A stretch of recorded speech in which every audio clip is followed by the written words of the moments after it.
Good afternoon. Welcome to the Perris Union High School District Special Board Meeting of December 2nd, 2020.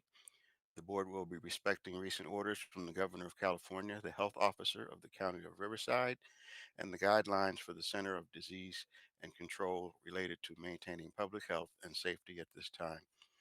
Consistent with these orders and guidelines, this meeting will be held online only, and there will be no physical meeting location open to the public. The board encourages members of the public to join the meeting electronically. At this time, I'm going to call the meeting to order at 4:01 p.m. I'm going to ask for a roll call to determine a quorum, and we'll go down our normal list. Trustee Arau, Here. Trustee Garcia, Here. Trustee Freeman.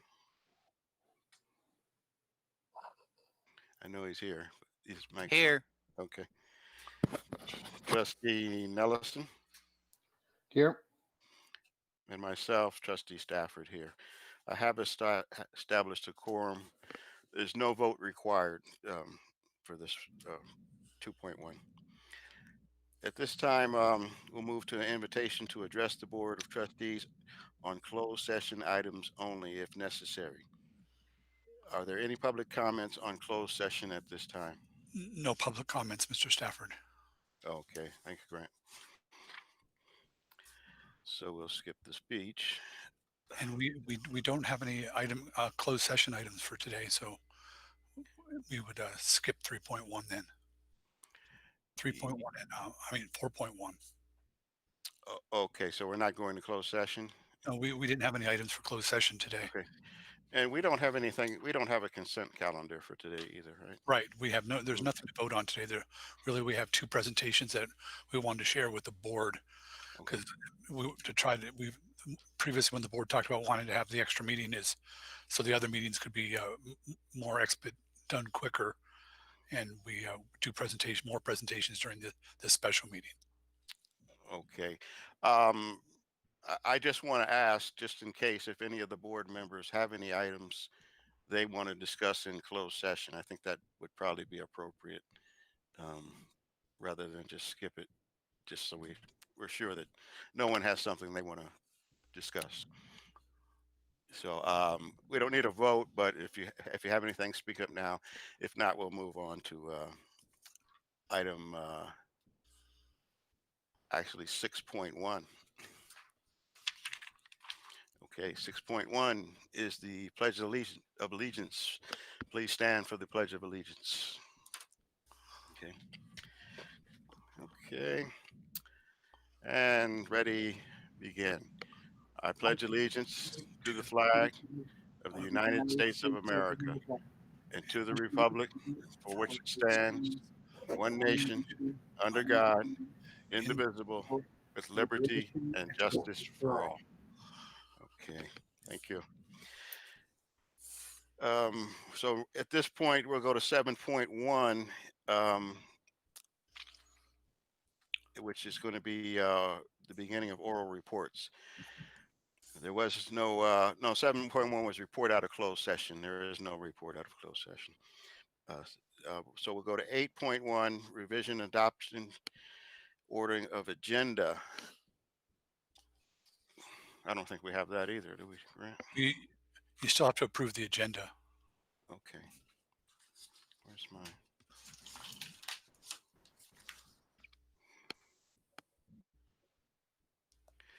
Okay. Do I have a motion to approve the agenda? So moved. Second. Dr. Rao, Trustee Nelson?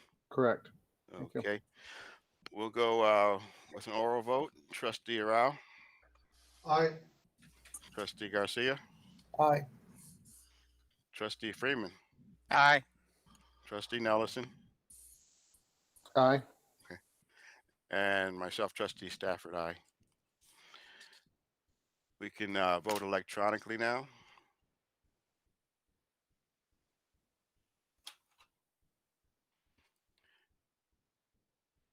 We're just waiting for a couple of votes.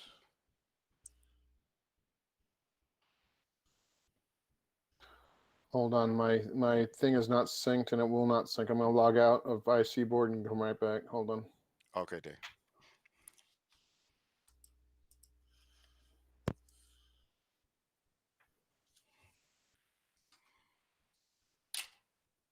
There we go. Okay. Okay. And there it is.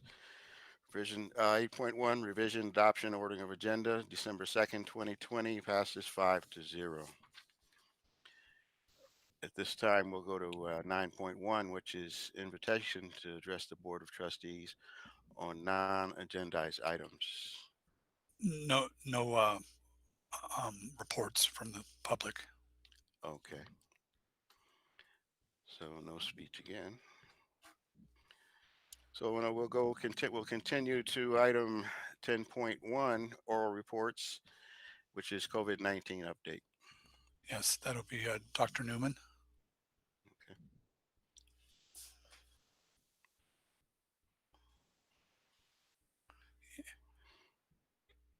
You need to unmute yourself, Charles.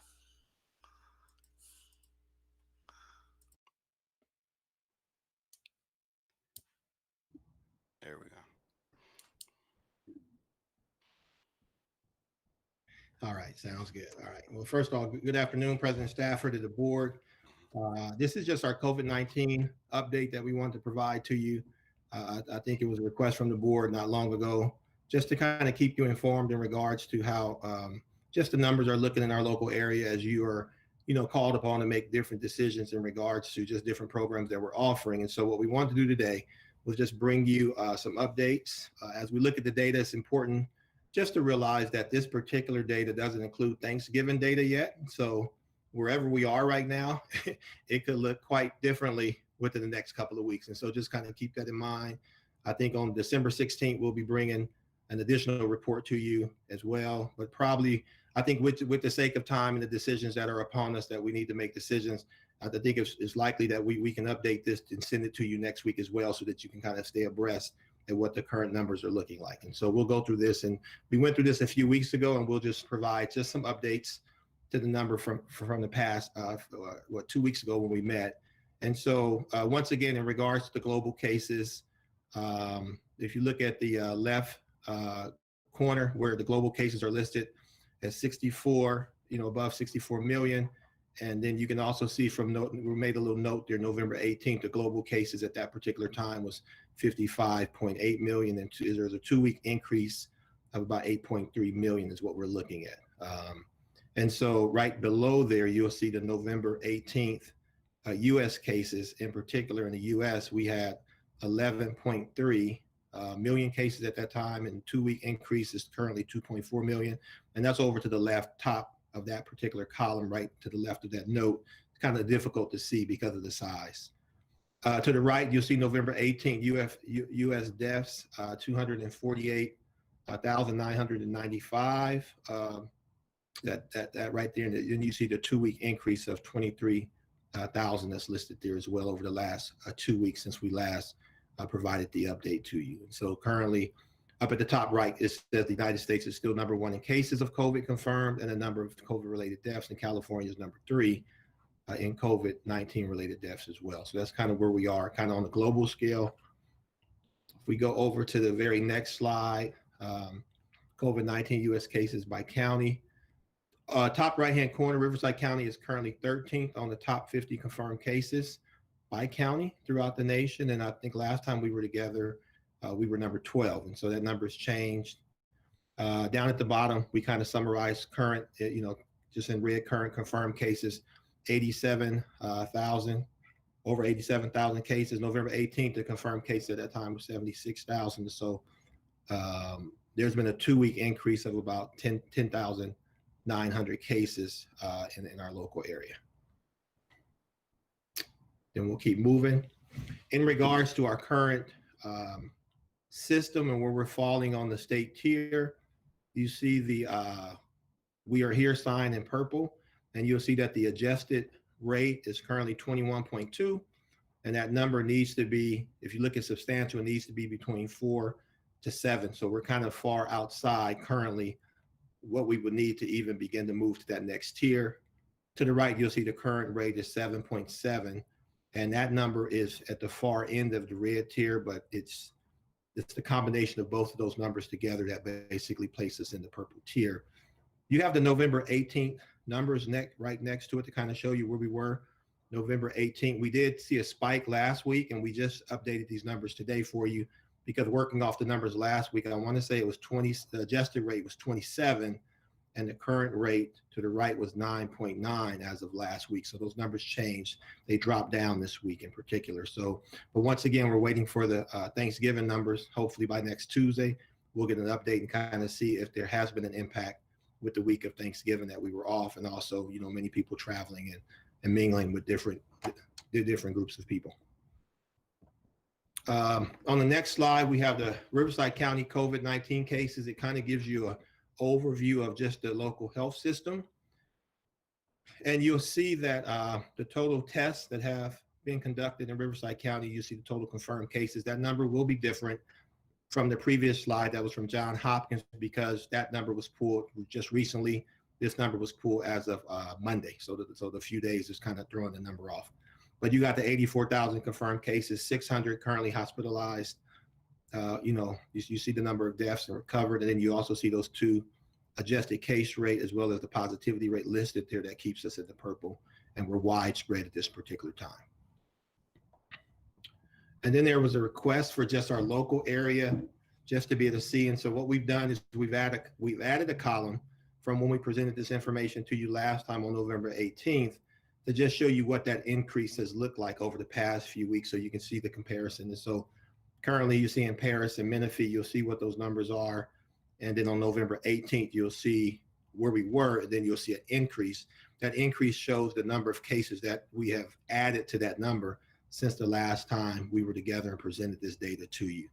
And so you also have down below, you can look at the numbers for Good Hope, Homeland, Lake Matthews, Meade Valley, Nuevo, and also Romo Land that also encompasses our district, and just to see how things are going throughout our particular area in regards to COVID cases. And so those are our updates for today. It was a brief update. I think the key considerations for the board is that when we come back on December 16th with the updated data, we'll be looking to an action item with the possibility of extending, and I'm saying possibility in respect of the board because it's really the board that makes that decision once again, but the extension of distance learning for next semester. And so I know the board wanted to start having some of these action items ahead of time, and so you can consider and ask questions prior to them going on the agenda.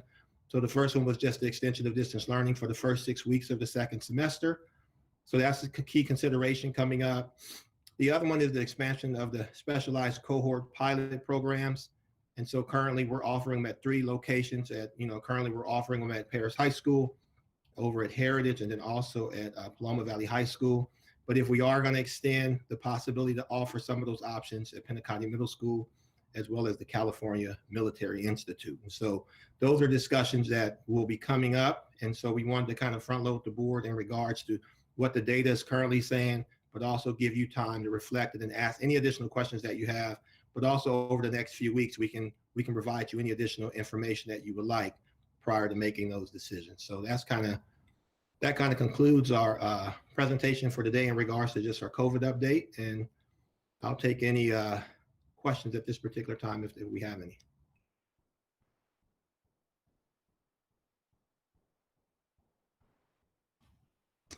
I think you're Mike, President Stafford. Okay. I don't see, I see everybody. Do we have any questions from the board members? Charles, I'd like to ask one question about the programs that we have running now. Have we had any hiccups or any problems stemming from those? No, thanks for bringing that up. At this time, we haven't had, and with the cohorts, we haven't had any issues at this time. We haven't had any additional cases. As soon as we get a case, we always try to inform the board immediately. But at this particular time, we'll keep our fingers crossed because we haven't had any cases come up at this time. Okay, great. That's good. That's good. Okay, I don't think we had any other questions. So thank you, Charles. We'll move on. We'll look at this for your next update. It's going to be important. That's going to be really see what happens here. Sounds But good. okay, thank you. So now we'll go to oral report item 10.2, Liberty High School update. Sounds good. Let me get the presentation up, then we'll get ready to rock and roll. I see Erica smiling there. She looks pretty excited today. Well, first off, as we kind of come to you today, we just wanted to provide an update and an overview of just our progress over at Liberty High School. I think Candace and her team has done a great job building us an incredible school, probably one of the nicest schools in, arguably in all of California in regards to the work that they've done. And so now it's time for us to start planning specific programs and pathways in regards to what we will offer students. And so part of that work that we've been working on is making sure our efforts are aligning with the intentions of the ed specs that were developed collaboratively with teachers, administrators. I think business leaders were a part of that, local colleges were a part of that, and really coming up with a plan to really provide a college and career readiness environment for all students. And so initially, there were some specific pathways that were developed, and we've worked in partnership with Connect Ed, thanks to the leadership of Diane Martin and also Erica Van Rensburg, and their leadership kind of getting the school all set up, and really the work of really creating pathways. And so we wanted to share that information with you today. And so what this process is going to look like today, we're going to have Diane start off. She has some extraordinary professionals, teacher professionals and counseling professionals with us today. And so she'll introduce the team that worked on this. This was not a team, something we worked on independently, but we really called the professionals that are in the trenches to come in and really do the work and develop these pathways. So we're excited to have them with us today. We'll have Diane introduce them. And then after that, once we conclude with just going over the pathways, we wanted to have Erica just take some time and talk about the future and what our next steps are moving forward. And so we really wanted to spend some time really to bring the board up to speed in regards to the work that we're conducting at Liberty High School. So with that, I will hand it over to Diane. Thanks, Charles. Are you going to be my Vanna tonight? Oh no, please. My hair is too short. Well, you kind of set the groundwork very nicely, Charles. If you'll go to the next slide. So good evening, President Stafford and board members, Superintendent Grant Bennett and Cabinet. So yes, thank you for allowing us some time today just to share some of the work that our team has done in working with Erica and preparing Liberty High School.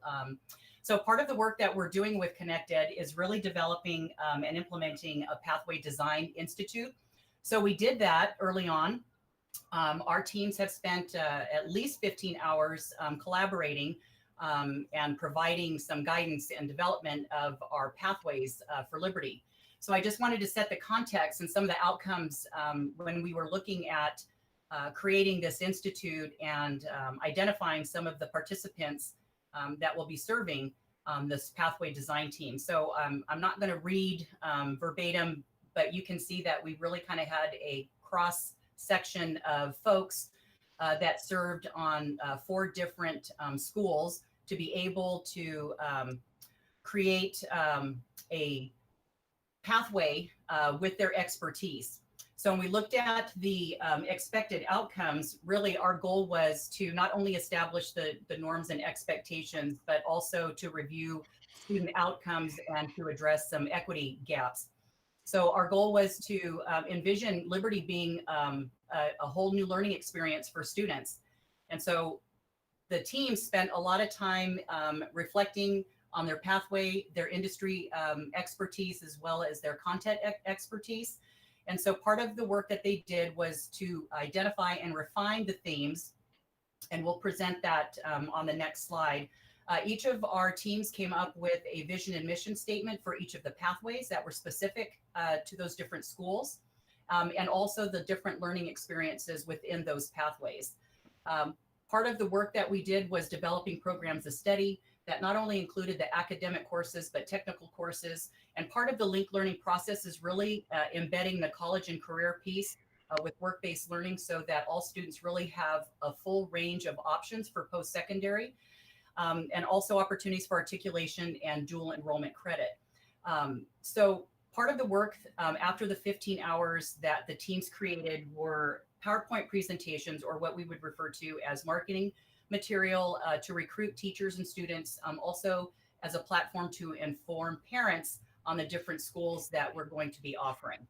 Next slide, Charles. So the schools, so we have 4 pathways, and we refer to them now as schools of.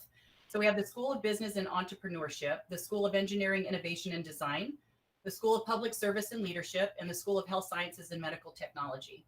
So the work that we're doing is really centered around these schools. And Erica will go into a little bit more detail when she talks about the next steps in staffing, and even some of the challenges that we're running into when we're looking at the career technical education portion of our pathways. But tonight we have some rock stars that are with us, and all of them served within their respective teams and schools. And so they kindly volunteered under no duress or pressure from me to be able to come tonight and share the work. You'll see that they're similar in the scope and the layout of the PowerPoints, but it does identify specific activities and strategies within each school. So our first presentation is going to be the School of Business and Entrepreneurship. And tonight, Charles, if you'll go to the next slide, please. We have Sherry Adami, who is a Heritage High School counselor, but she comes with a breadth of knowledge and experience in the business field. And Sherry, I'll let you share because I don't want to steal your thunder, but you do a lot of work outside of the school with some of the CTSOs or the career technical student organizations. So Sherry's going to walk you through some of the details and that we came up with under the School of Business and Entrepreneurship. So Sherry, I'll turn it over to you. But we can't hear you. I've been doing this all day long. You think I'll hear it, right? So I want to say thank you to the board members for allowing us to present this exciting, I'm really excited about this. We've been talking about pathways for the majority of my career, and to see it come to fruition, especially at Liberty, it's just a great undertaking, and I'm glad that this is happening. So a little bit about my background really quick is I actually was a CTE teacher myself. I taught at Bloomington High School, retail sales and marketing, and then I became a school counselor. So CTE has always been a passion of mine. I'm kind of a unique person because a lot of CTE people don't go into counseling, but that is my passion. And so I could talk to you about the School of Business and Entrepreneurship. So if you want to go to the next slide, there you go. So I love our vision and mission statement, but I'm going to highlight the mission statement. Students in the School of Business and Entrepreneurship at Liberty High School will collaborate with other students to address work-based problems, design solutions, and participate in culmination projects. Students will also interact with business industry partners through a continuum of work-based learning experience. Through a demonstration of academic work, the students will be able to defend their knowledge and show evidence of the skills that they will attain. One of the things that we talked about within the School of Business and Entrepreneurship was that business really permeates through many different career programs, through medical, through science, through STEM, through like everybody had, sports and entertainment. Like business really can touch many different careers. And so when we were working on this, we really wanted to make sure that we kept focused, but at the same time left it broad enough so kids can want to be an entrepreneur and open their own bakery, but maybe they also want to do international business. So that's why it's pretty broad, is we want to make sure that we supported all the kids. Okay, Mr. Newman. All right, so these are the learning outcomes, and I'm not going to read through them, but when we were working with our industry leaders, a lot of things came up, especially like the job search skills, how to be able to communicate, how to be able to interview, how to be able to explain just basic marketing and entrepreneurship principles. And we really feel like through our business pathway, and you'll see more about in a second, that we were able to address all of these outcomes. All right, Mr. Newman. All right, so here are some of the experiences that we believe our students will be able to participate in. I just want to highlight that in the upper right-hand corner, those are actually some of the Heritage High School STEM students at a manufacturing conference. But the manufacturing conference was more on the sales side than the manufacturing side. So it was pretty powerful to see our our STEM kids there, but also learning the business side of it. So it's one of those things I talked about earlier, how you could cross over with the different careers with this. So those are our students. And then of course, I really love the CTSOs, which are the Career Technical Student Organizations. I was a DECA advisor. When I was a teacher, I sat on the board for California DECA. I still go to their conferences every year and help facilitate the competitions. So and that's not just DECA, but FBLA, HOSA. We also have virtual business we've talked about to have at Liberty. They actually get to perform or write business plans or run a business, and they compete with schools and other students with business concepts. So it's not just a classroom experience. They get out there and actually get to compete with their knowledge. And I really appreciate that, because sometimes if we don't have the ability to have certain internships, they can demonstrate their knowledge through the CTSOs. And also the CTSOs, they also get to work with industry professionals too. So I like that, because it helps support the overall program, and it gives kids those real world experiences and mentors and working with leaders in the different fields of business. And of course, the other ones, I'm not going to read them all to you. All right, Mr. Newman. So here's one of our plans. And as a counselor, you know, I love to see this, because it's basically a plan of what coursework the kids will take while they're in our pathway. The program is steady. You see each year. I know it's kind of hard to see, but you guys, I'm sure we'll get copies of these. But what they'll do their 9th grade year, 10th grade year, 11th grade year, 12th grade year. I really do enjoy the fact that we get to offer dual enrollment or concurrent enrollment with like the Intro to Business program at MSJC.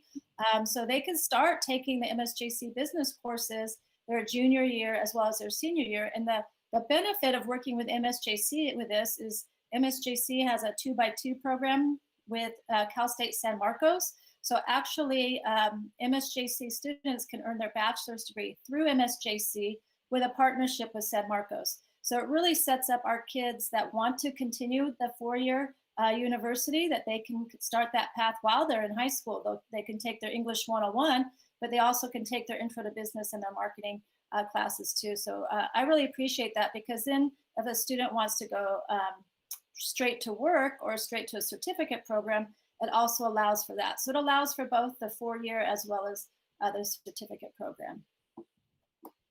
All right, and so here are just some of our businesses. And like I said earlier, it's a wide variety of programs. You know, we have MSJC along with Kaiser. You wouldn't think medical and business, but somebody does all those wonderful marketing commercials for Kaiser and all those promotional materials, right? And runs their pharmacies and all that good stuff.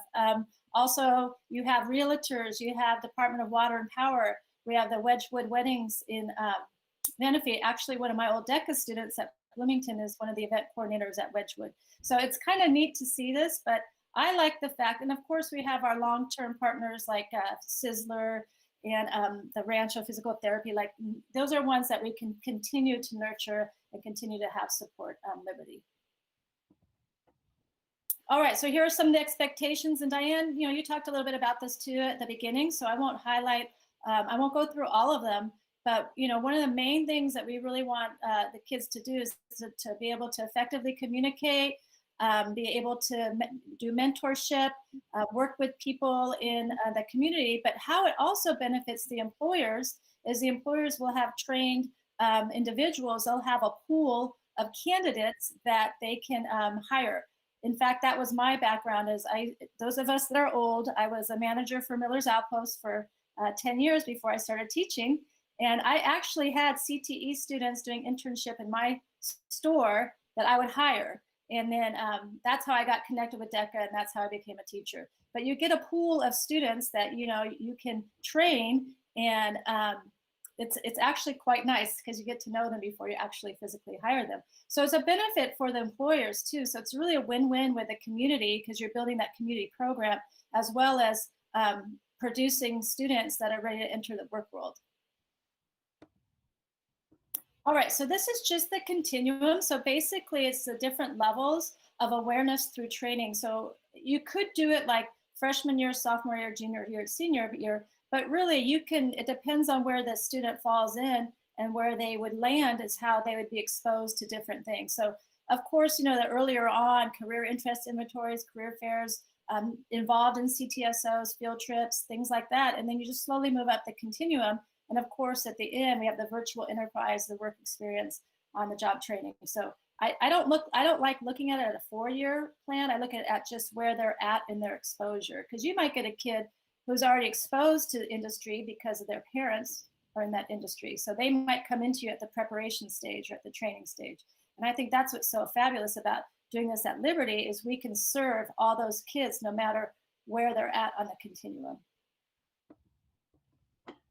All right, so how do we get them to blog? Of course, swag, you know, business and marketing people, we know all about swag, but we also want to make sure that we're getting the information out to the parents in the community. And so we had some great ideas, like we had thought we could do door hangers. That's pretty cheap.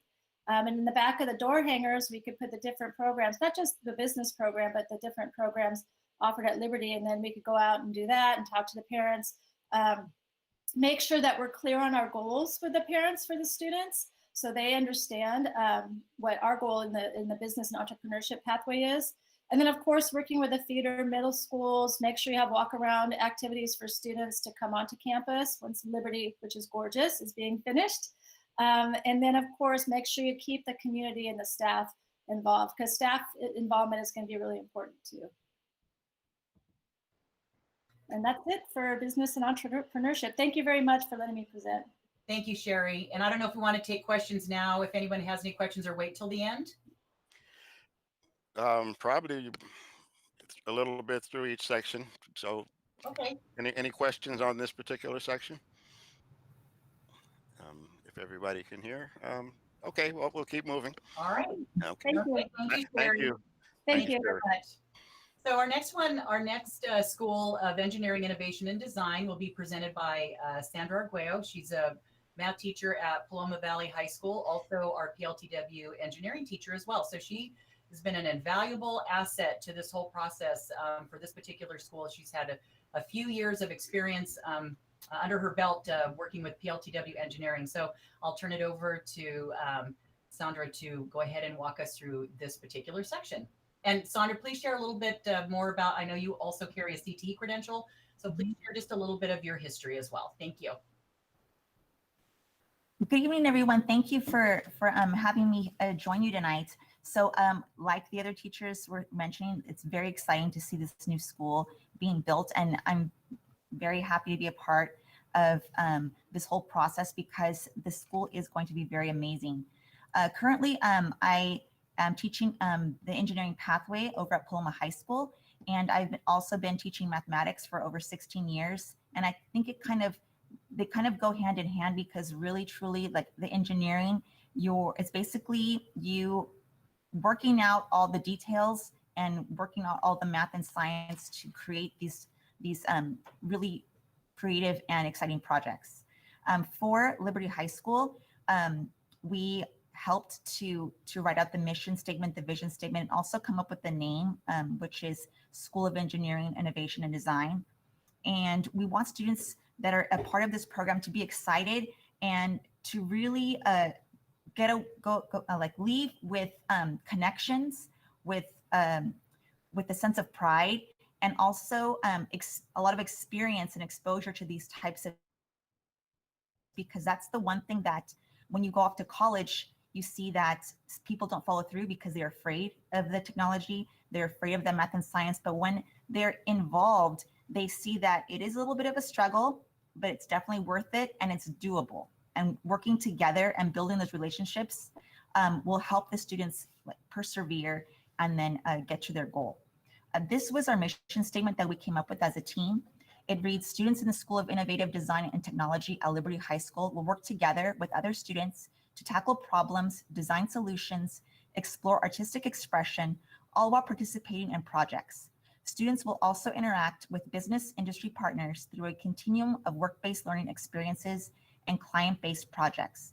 Students will showcase their abilities and expertise in a culminating senior project. So that's our mission. It's a lot. It's definitely doable, and the kids are really going to be excited about it. Our vision is graduates from the School of Innovation, Design, and Technology at Liberty High School will be college and career ready, communicate effectively, be collaborative problem solvers, and use their creativity and innovation skills to be contributing members of our culturally diverse society. In the next slide, you can see a list of items that we hope that our students are able to fulfill as expected student learning outcomes. You can read through the list here. For me, again, a key thing is communication, and communication not just through presentations, but emails, through a variety of written and oral presentations. Also, too, I think what's really important is students, as they go through the program, learn how to manage their time and have that growth mindset so that they can continue and persevere. In the next slide, this showcases images from students that are within our district. These are all students in our district, and you can see here that they're all very engaged. There's a lot of group work, teamwork. There's a lot of technical skill that's involved with a lot of these different programs. And again, you can see also that they're going to have to present, and our goal is to connect our students with the community so that they're working hand in hand with community partners, and not only developing skills, but also connections with our business partners and with each other, with their peers, because that's very important for students to have that support group. In the next slide, this is our plan for program of study. And I just wanted to highlight that just like the other School of Business, we also do push that students take classes and work concurrently with the community college to gain those credits, and also offer opportunities for students to get certifications. So these will be certifications that can help them to quickly go in to a certification program and to get a job. So it could be through CADing, it could be through developing websites. So these certifications will definitely be very valuable to our students. In the next slide is a list of our community partners, and some of them are potential partners, and some of them are have been partners with us for many years, and we want to continue to foster those partnerships. In this slide, it goes through work-based learning benefits for students and employers, and definitely that hands-on experience is invaluable, especially again, because this field is right now, it's very intimidating. So to have that experience is going to really calm our students, and it's going to also push them to continue those very difficult courses in the math and the sciences. And definitely for our employers, they're getting, some free help. They're getting new perspectives. They're giving back to the community, and they're getting a bit of publicity as well, and creating a pipeline for similar talent. In this slide, again, you can see that we do want to, in the beginning, just encourage students to explore different things through videos. But then also what's really critical is the job shadowing, or even going to locations that maybe they had no idea were within their reach, that are local. So going to those businesses and taking those tours and talking to our partners is going to be invaluable to our students. And then hopefully in the last year, getting some on-the-job training and working on projects hand in hand with our community. The last one are just ideas that we've had also to reach out to get students to go to Liberty High School. We also said door hangers. We were talking to real estate agents, maybe even where students hang out, maybe even the Boys and Girls Club. Again, social media is very popular right now, and just posting on Facebook, Twitter, Instagram, on all those things, it would be a way for us to reach to students. And definitely continuing to have those VIP nights at the different high schools, showcasing and walking the parents and students around will be very good to recruit our new students. And also when we go out to our middle schools to talk to our middle schools and recruit during the club recruitment and the incoming 9th grade recruitment. Awesome. Thank you, Sandra. Are there any questions? I just had couple of questions. So if a student picks one of these particular programs, and like it happens in any school, any level, you want to change your pathway. Um, at what point is their cutoff point? I mean, do they have to go ahead, Erica. Erica? Yeah, Erica's going to respond to that. She's got that answer nailed down. Did you see how Sure she does. passionate I was about that? Yeah. So my name is Erica Tejeda. Just want to put it out there, the principal of Liberty High School. Just for the record, just in case, you know, people forgot who I am. The previous name cost me a lot of money, so we're going to focus on my name now. And actually what's going to happen, President Stafford, is students are going to pick one of the 4 pathways. We're going to try to give them their choice, top 2 choices. If a student wants to change, a lot of times in high school, kids want to change because they don't like their lunch, because they're not with their friends. And that's, you know, when I'm talking to other schools who have programs similar to this, that's a problem they have. What we want to do is establish a protocol where a student petitions a change of placement, and they write why they want to change. And we're hoping to have a lead in each one of the schools, and the student will present their case as to why they'd like to switch schools. And at that point, if the student is willing to go through all that work, then we will go ahead and move them to make sure that they have access and they're where they need to be at the end of the day. You know, we're allowing students, everyone's getting a high school diploma. We're just adding more bells and whistles to their high school diploma, and probably saving the parents $125,000 if the student doesn't like lead, you know, and they're in the health program. Yeah. So They've we're already being very tried it. Okay. As Charles, both of the presentations, I'm sure you'll be able to send these to us, you know, after tomorrow. We'll Whatever. get them over to you immediately. I already put them in the shared drive, Tony. Oh, okay. Thank you, Grant. Okay. Am I missing anybody? Is there any other questions? Just go ahead and speak up if we have any questions. I'd like to look at the courses and look at, you know, a little further the stuff we couldn't see because it's so small. Okay, we'll keep moving. All right. Okay. Thank you, Mr. Stafford. Yes, and the program of study, I'm sure that's what you're referring to. That is still a work in progress as we're kind of defining the coursework, and that continues on with the work that we have with Connect Ed. So we'll continue to work with our staff as soon as they're in place and kind of refining that program of study.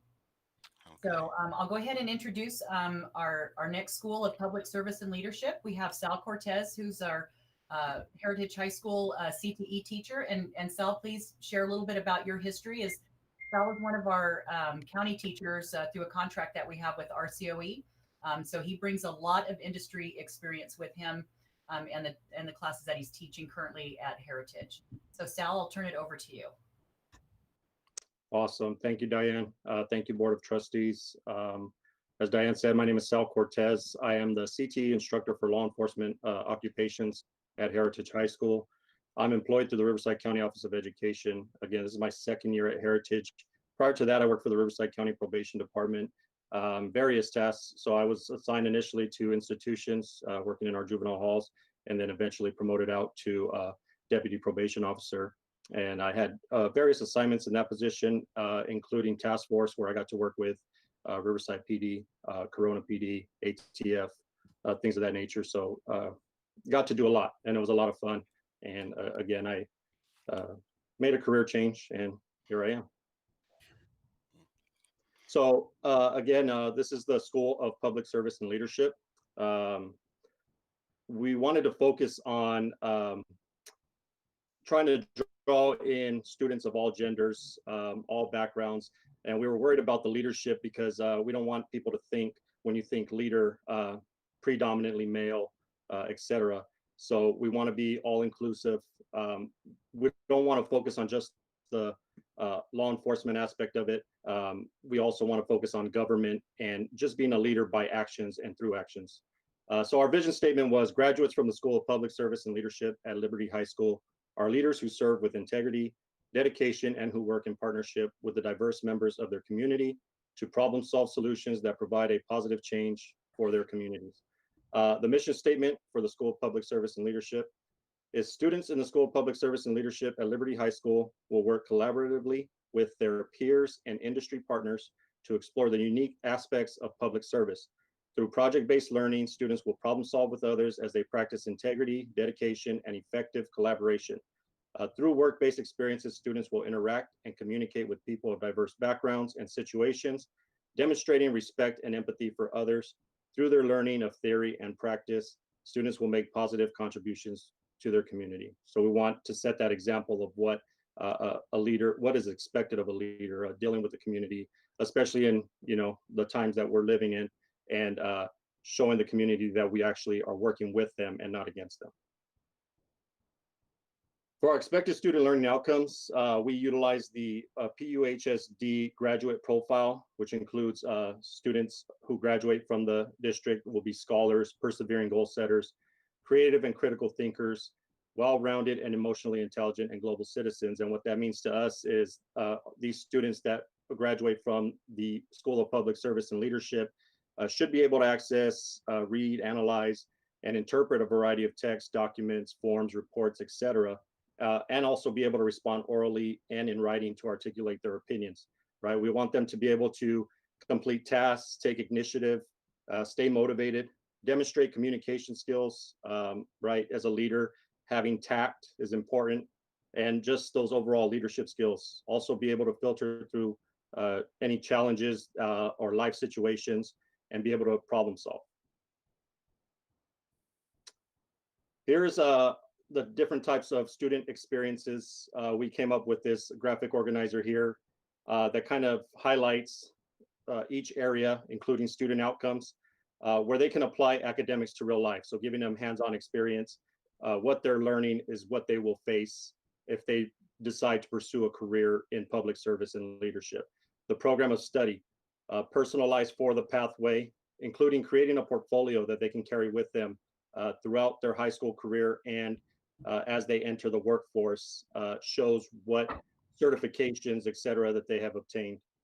Courses that prepare them for internships. Our work-based learning includes stuff such as workplace tours, job shadowing, internships, and again, ultimately culminating in industry certifications. Personalized student support, as mentioned previously, is very important that they have that support to help them not only make connections with their peers and their teachers, but also industry partners. Pathway leadership and partnerships, and again, obviously access to employers through career fairs, et cetera, where they get to make those acquaintances, and that'll help them when they're in the search for a job. This here is our academic roadmap for public service and leadership. As mentioned previously, again, we do articulate, at least for the law enforcement pathway, with Mount San Jacinto College. And so the students are earning college credit for the classes that they are taking in high school that'll carry with them through the college. Here is a list of some potential partners. Some, again, are already working with us, and some that we are planning to reach out to. We have Mandy Stevens from the city of Menifee, or just the city of Menifee in general, because the school's location. And as most of you are aware, Menifee's police went live in July. And so I've been in touch with Sergeant Perris there, and he's willing to come and speak with students. And as they develop their community outreach, be more than willing to participate and be a partner with us. Emily Swartz from the FBI, Community Outreach Specialist, who again comes and talks to the students about programs available to them.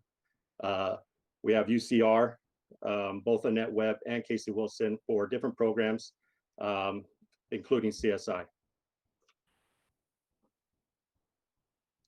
Some work-based learning benefits for students and employers. So students can apply academics to real life. Again, we're going to give them some hands-on experience as much as we can, especially in the law enforcement pathway, but also the ability to connect with professional mentors. I know it's probably, you guys might be thinking it's difficult to place a student as an intern into a law enforcement agency, but as they get to that final stage of the pathway as an 18-year-old and they can do internships or volunteer work. I know the Riverside County Probation Department has volunteers in probation that once they turn 18, they can apply for and and get that experience, but also make those connections. And again, it gives them the access to employers and a support system. And the benefits for the employer are that the employers have their hand in the pot when it comes to training their labor pool. They know that they're able to make connections with residents, and they kind of gain a good reputation as giving back to the community. Here's our work-based learning continuum. So again, as students begin the pathway early on, they'll learn about awareness. They'll learn about the different careers in public service and leadership.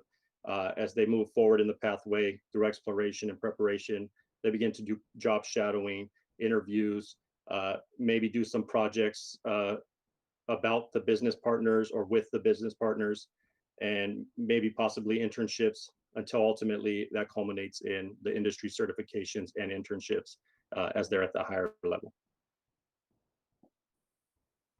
And again, student recruitment and selection activities. So as mentioned before, it's very important that we reach them at the 8th grade level right before they're about to come into high school. So we don't run into that issue with, wanting to jump ship from school to school and selling it to them as far as what they will gain from attending our school. We may have some middle school visits, possibly a parent night to have the parent involved in making that decision and helping the student with making that decision. Middle school sporting events where we can have booths and different brochures and just answer any questions. We talked about social media and how that's very important or very prevalent with today's youth. So utilizing social media to recruit for public service and leadership, and then obviously counselor contact and the counselors having that say. Thank you, Sal. And any questions? No, that this was a particular subject I wanted to hear about. Do we have any questions from anyone else on any of the items? I see law enforcement. Of course, I'm public service. Probably most of us are. We're all public service. But if say a kid wants to be a fireman, how does he gain the knowledge? I mean, there's so many different careers that how is he going to be able to zoom in on that particular career? I don't quite. The classes are going to correspond to a particular job, or is more in general? I don't know. I'm confused. So, Erica, did you want to tackle that one? Absolutely. So we would love to offer a full array of choices for students.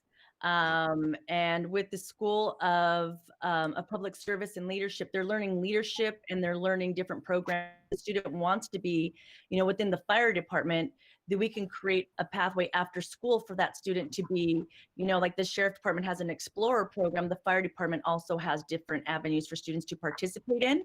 Like we said, we just saved a parent $125,000 with the nursing program. Here we're giving students different opportunities.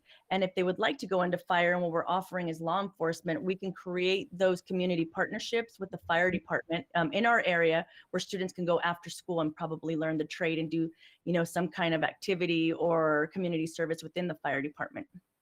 Yeah, I'll just add that we're building our business partners, Mr. Stafford, and so a lot of that will entail internship opportunities for students. So this will give the students an opportunity to branch out into more specific areas such as fire or EMTs or anything within that field. So we're setting them up for success and providing them with some basic skills to be job ready. Even though the focus might be law enforcement at this time, but they'll have a skill set that will prepare them for an internship opportunity in another field. okay, that's pretty. That is the answer.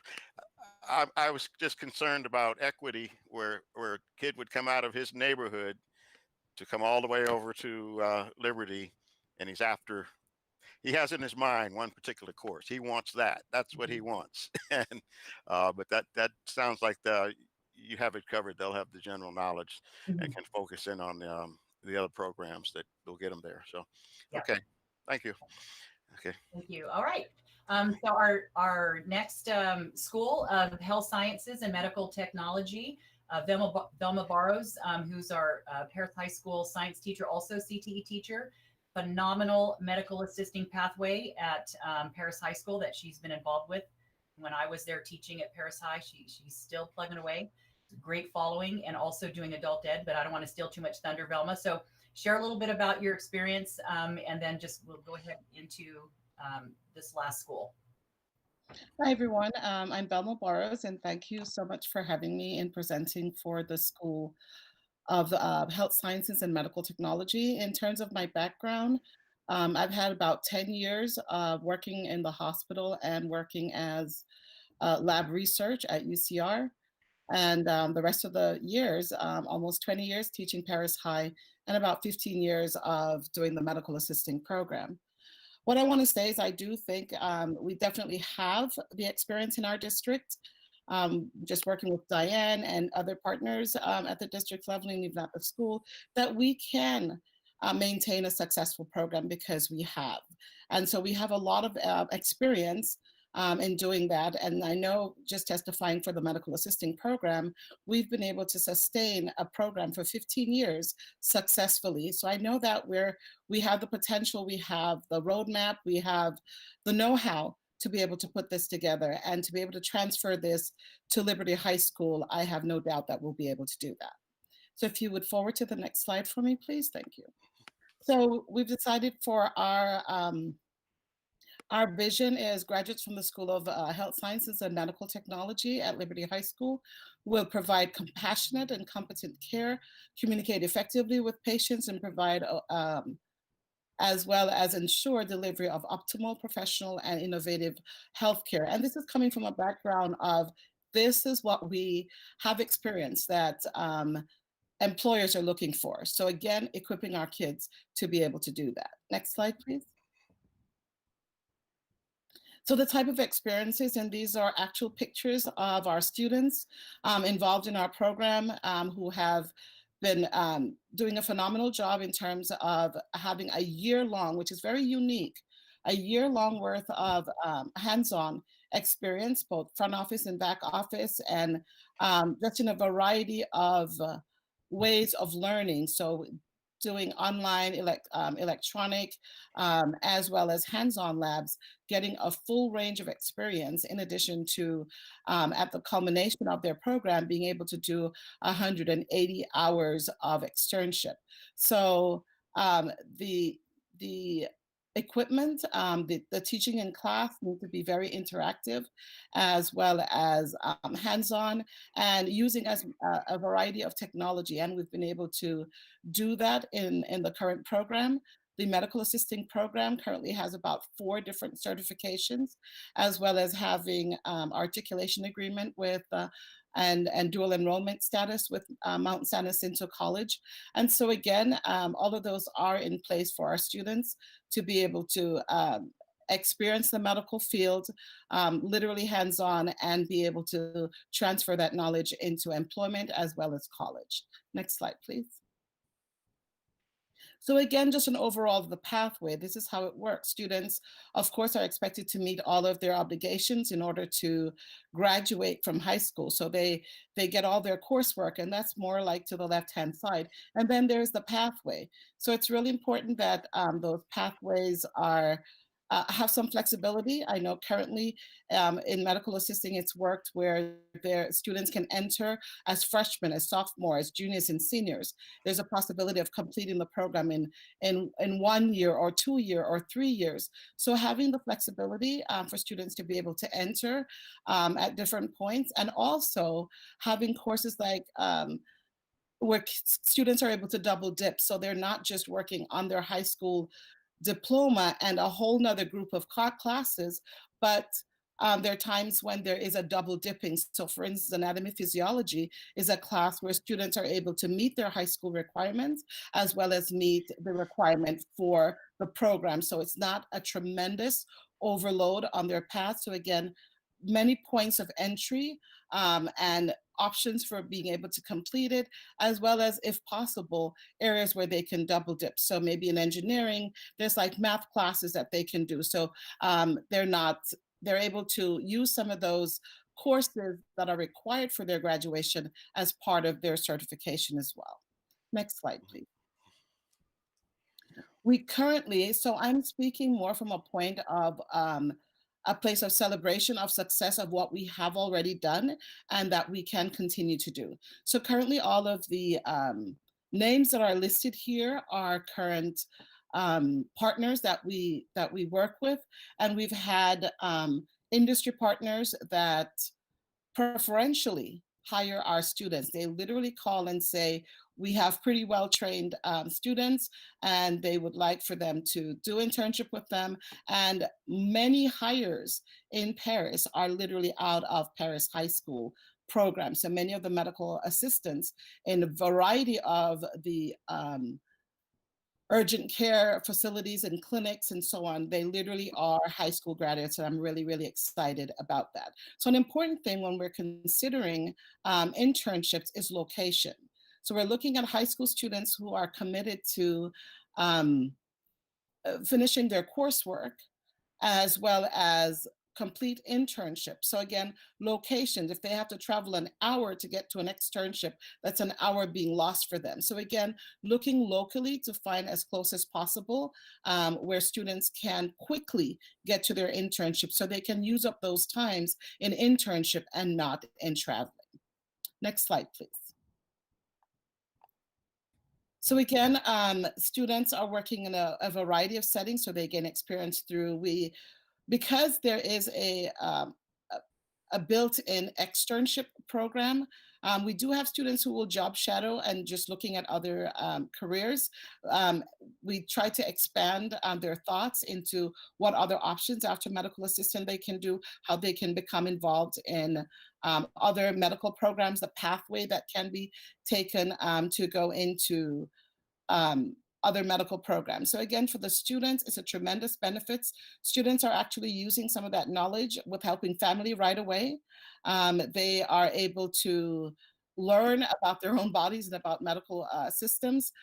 They're able to get jobs. They literally are hired out of the externship. So that's an exciting thing for the students. For employers, as mentioned earlier, employers get to have a preview of their potential employees by having externs. So having the students do an internship with the employers, they can then decide, is this a good fit for my workplace or not? And the students can also decide, is that a good fit for them? And they're able to decide whether medical or which part of medical is most appropriate for them. So I have students with a medical assisting program. There's a front office, which doesn't deal with any blood, and there's a back office what deals with blood and fluid, and students can quickly decide, blood is not for me, but I can work the front office. So it gives them an opportunity also to decide what is and is not for them and what's a good fit, and to be able to move on from there. They can also transfer their college credits, their credits from the high school into Mount San Jacinto, and from there, those credits can be transferred to any four-year college, as long as they are being used for undergraduate studies the first 2 years. College credits that are transferred to Mount San Jacinto can then be transferred to four-year colleges and be used as elective credits if they don't want to take additional elective credits. So there's a flexibility of doing that as well. Next slide, please. So again, the work-based learning, I mentioned earlier, just having the experience, having the exposures. The colleges have been really cool about inviting us to their exposés. When they, at Mount San Jacinto, we get to see the EMTs and we see the helicopters and we see a broad base of their nursing programs and so on. So our kids get a lot of exposure plus really good food. And they really enjoy being out and just being at other colleges, seeing what college life is like in the medical field. And we've been able to provide that for them. We're looking to expand that to Loma Linda and to, once COVID is over, just getting our kids more exposed.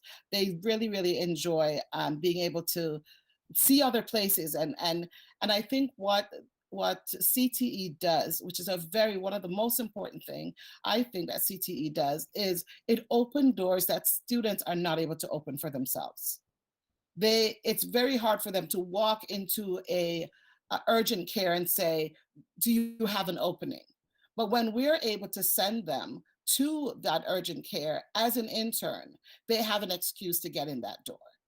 And so I think one of the very important things that CTE provides is us being able to open doors for them that they cannot open by themselves. Next, please. So the ways that we've recruited, and it's been really cool.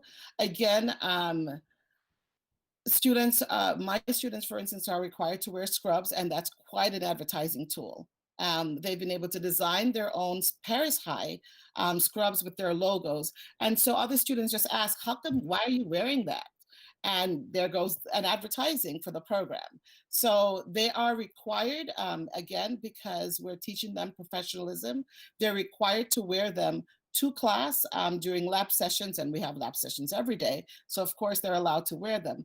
They're high schoolers, so I at least ask that they wear them during class. So they're high schoolers, they want to wear their pretty clothes at other times. They can wear whatever they want throughout the day, but when they come to lab, when they come into the medical setting, they need to change into their scrubs and act as professionals and so on. So that helps as a marketing tool.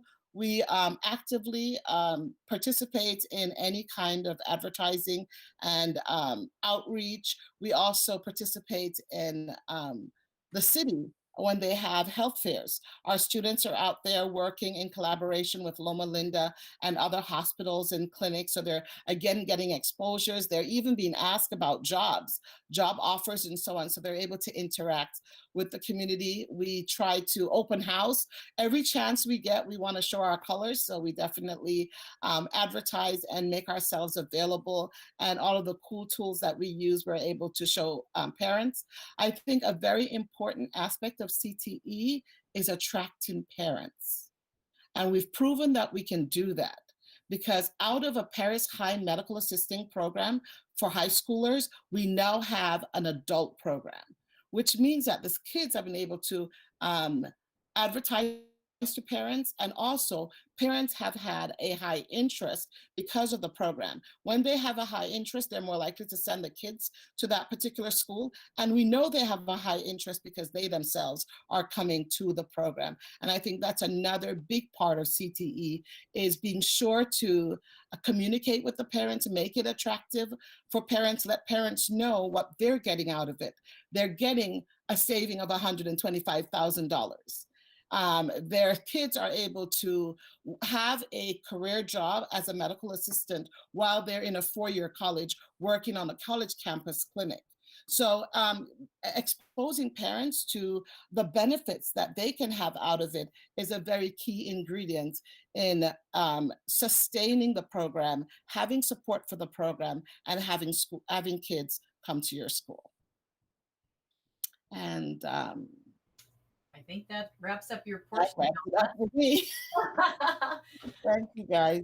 Mr. Stafford, or Cabinet and Board, are there any questions for Velma in her section? I don't see everyone, so speak up if you have something. Okay, no particularly. You really covered quite a bit there. That was really good. That's a great presentation. Sort of answers the questions, took me back to some life experiences. So just wonder how we would do it in this day and age. So we can continue if we have more. Or yes, just we're ready to wrap it up. I just want to give a huge shout out to our teacher staff that are not here, not only here tonight, but sharing, but you can just tell their experience, their depth of knowledge, their expertise. And that's why they were specifically chosen to be part of these teams as we move this work forward at Liberty. And I know I won't be speaking out of turn, but because I know Dr. Newman would say this as well, we hope to replicate this at a couple of our other schools as well. And I know Velma's shaking her head because she would love to see this process kind of develop at Perris High as well. So I'll wrap it up with Erica. She's just going to share some next steps and some of the work that that she's continuing to do. And I apologize, Erica, there is one sentence that you had put on here, I see. So you'll have to just talk about your staffing, your current progress, okay? Absolutely. So thank you so much for allowing us to present. Thank you to the amazing teachers who put this all together. It is definitely a labor of love and their expertise.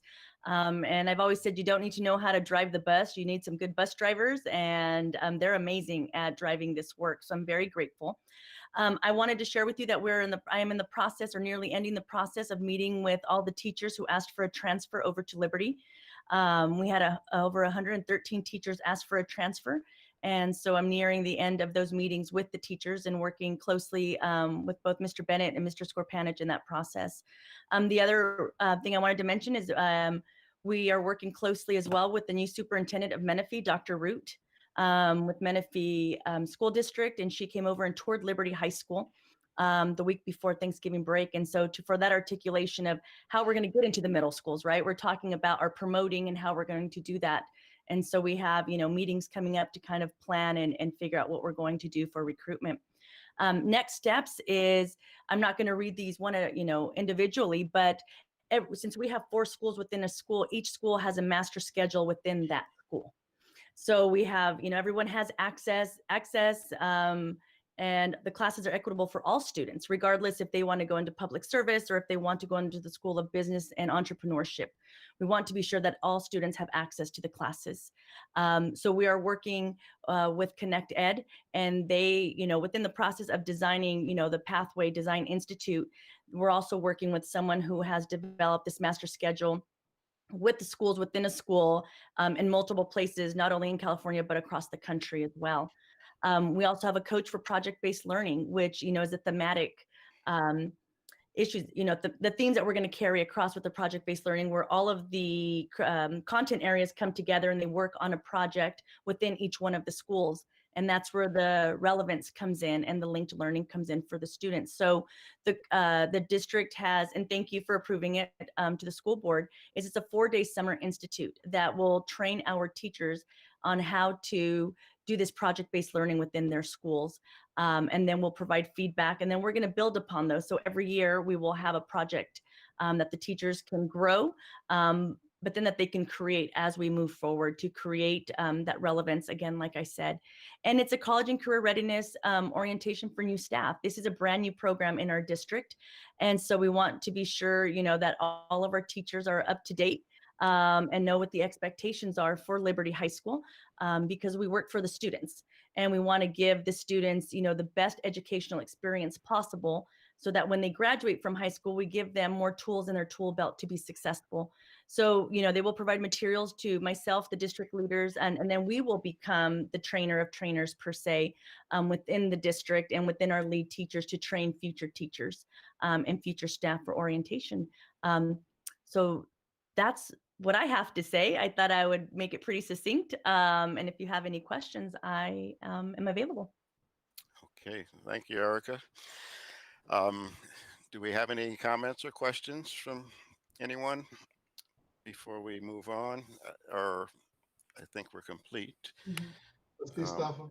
I'm sorry, Dr. Rao, you're not on my screen. So there you go. Okay.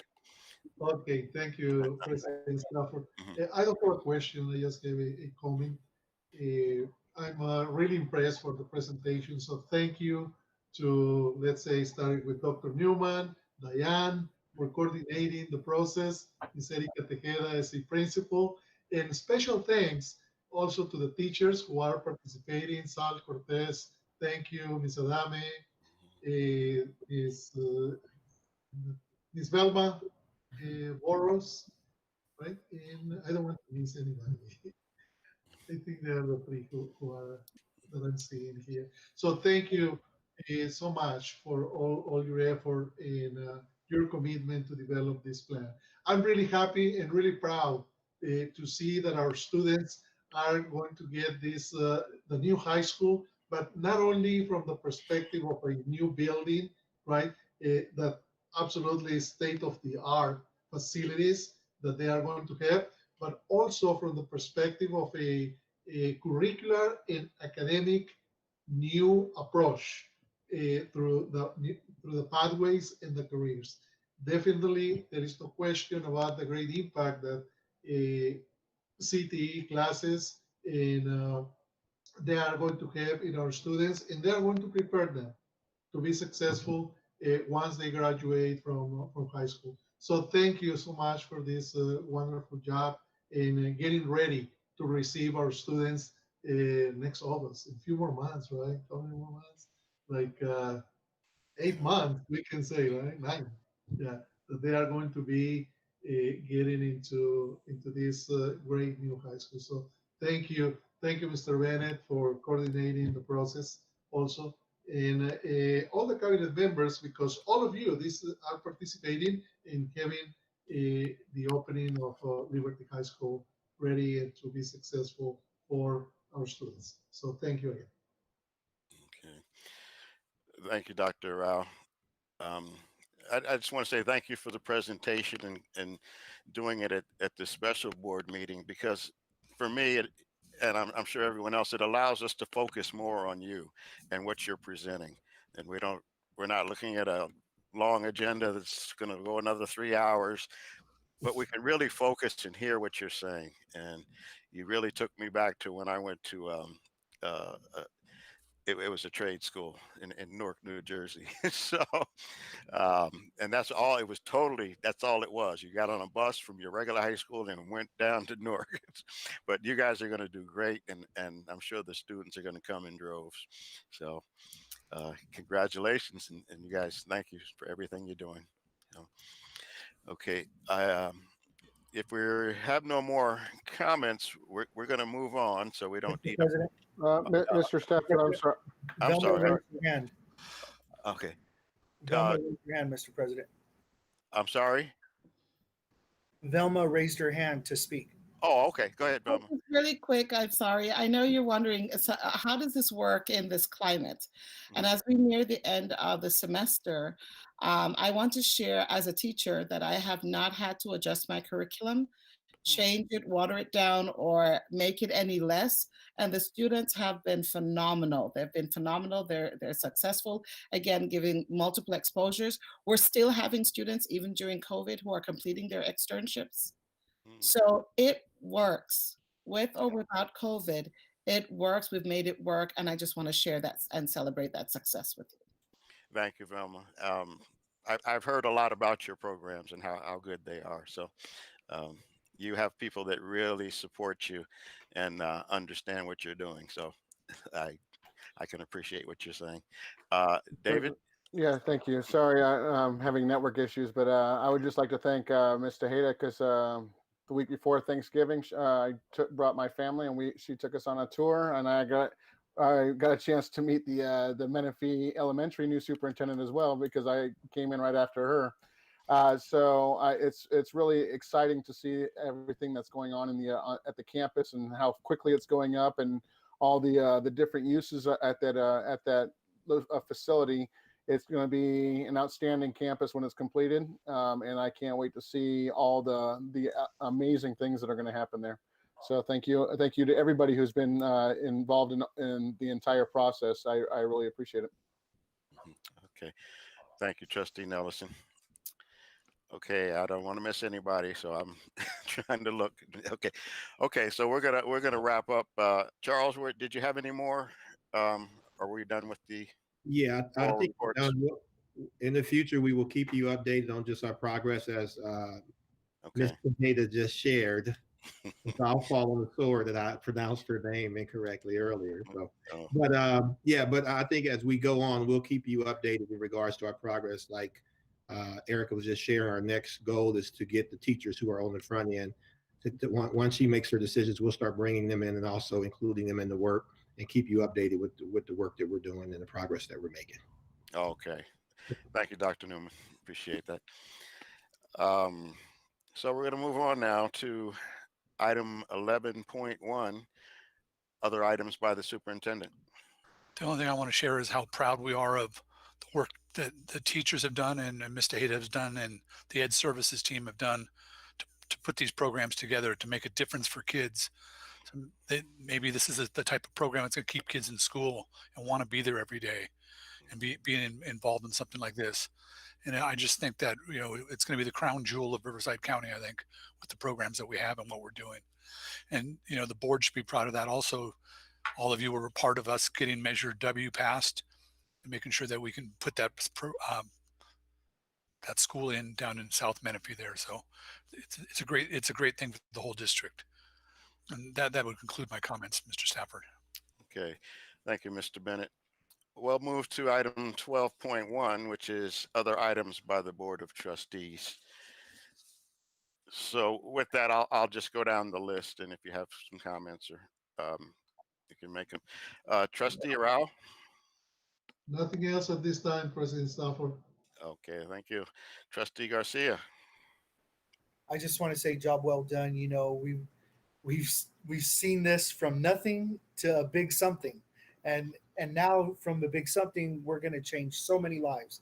I'm so proud of everybody and all the hard work you put into this to making the teachers' jobs a lot easier, even though it's still not easy. And, you know, especially during COVID, oh my gosh, I'm so amazed how you were able to accomplish all that. Great job, everybody. Thank you. Okay, thank you, Trustee Garcia. Trustee Freeman. I just want to say I almost want to go back to high school. Yeah. Almost. Except for that math, I can't do that. That's the hard one. It scares you, me anyway. I can help you out with that, Tony. I know, Grant, you and Dr. Rao are the mathematical gurus here. So anyway, Trustee Nelson, I'm sorry. Yes, and thank you, Mr. President. I just want to say that by the time we have our next board meeting, we may have a new board member. So I just wanted to say thank you to Edward for putting in the last 4 years. I really appreciate it, and I enjoyed working with you as a board member. And I hope to see you around again, and I hope everything works out for you going forward and whatever you want to do. Thank you, Trustee Nelson. Thank you. Well, I think, Edward, no matter how things come out, you will be at the next meeting. That's that would be our final one if you don't come through. But I'll speak to that at that time. But I really, yeah, we'll all miss if you're not with us. But I'm sure you'll stay in touch. And so with that, if we've made all the comments, let's give you a short evening, and thank you so much. And I guess we'll be prepared for the 16th for a much longer one. So, okay, thank you very much. We'll go to 12.1, which is adjournment. That's the adjournment of the special meeting of the Board of Trustees for December 2nd, 2020. Do I have a motion? So moved. Trustee Nelson, Trustee Rao. Okay, you can vote electronically. Do you want to take an oral vote as well? Yeah, I guess I have to. Huh? So, Yep. Dave saves me again. Okay, All Dave. Trustee Rao. Aye. Okay. Trustee Garcia. Aye. Trustee Freeman. Aye. Trustee Nelson. Aye. And myself, Trustee Stafford. Aye. You can now vote electronically.